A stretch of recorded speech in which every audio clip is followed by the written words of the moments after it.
This episode is brought to you by LifeLock. The holidays mean more travel, more shopping, more time online, and more personal info in places that could expose you to identity theft. That's why LifeLock monitors millions of data points every second. If your identity is stolen, their US-based restoration specialist will fix it, guaranteed or your money back. Get more holiday fun and less holiday worry with LifeLock. Save up to 40% your first year. Visit LifeLock.com/podcast. Terms apply.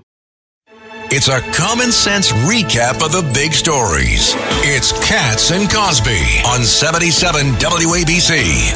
And we are back here on Katz and Cosby. And joining us now is the great investigative journalist, Miranda Devne. Miranda, how much damage can President Joe Biden do? John and I were figuring out at the top, it's the final countdown, 28 days, right, John? How much damage can you do in 28 days? Well, hi, guys. Look, he's doing a lot already. I mean, we've just seen this latest slew of pardons and commutations of really vile murderers and rapists and child killers. I don't know what is gotten into him. He's put out a press release saying that it would be on his conscience. I feel as if, you know, he's doing this in a way to try and salve his conscience for the terrible things that he has done.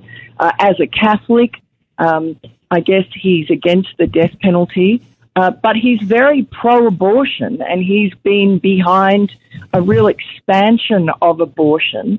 And so if he worries about his conscience, I would have thought he would worry about that, but he doesn't. Maybe he thinks it's kind of a quid pro quo with God, that he's soft on the death penalty and easy going with abortion, and also opens the border and allows in a lot of illegal aliens, which is another favorite of this Pope. You know, one of the things I saw also recently, Miranda, that he is considering extending some protections for some migrant groups. There's like hundreds of thousands of them, that he's doing a couple things, roadblocks. And Paul Perez talked a little bit about this too. He was with the Border Patrol Union, that he's planning on trying to give some protections, which might make it tougher for Trump to deport some of these people. I mean, it's like, is he the president of America or the president of Venezuela?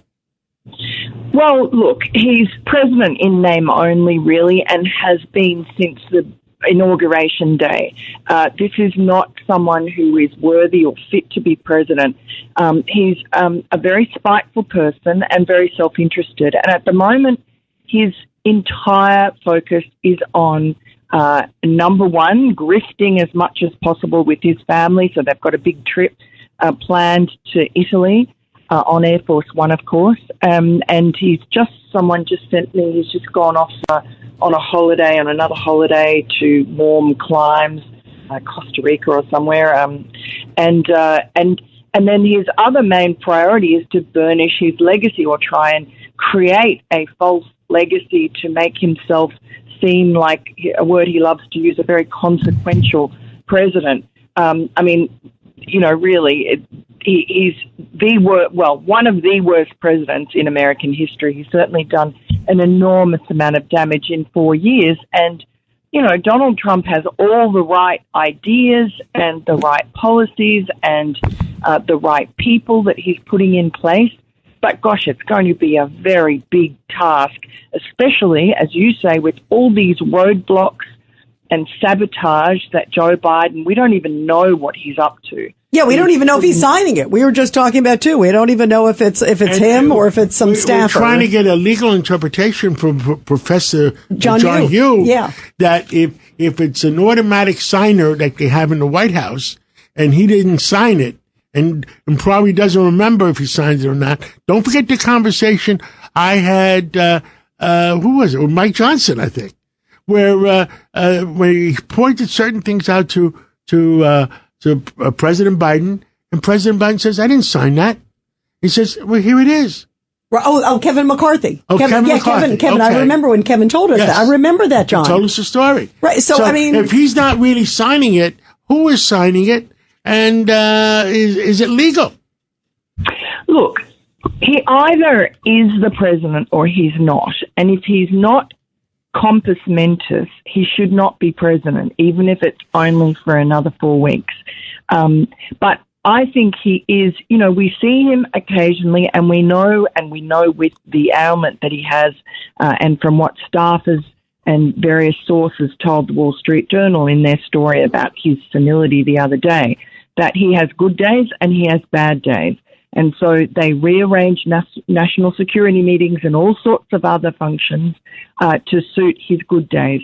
But he does have days when he is compos mentis.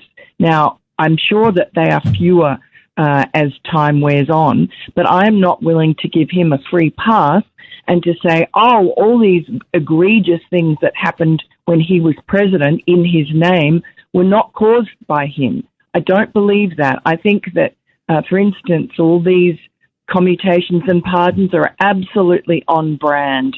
The grift is continuing.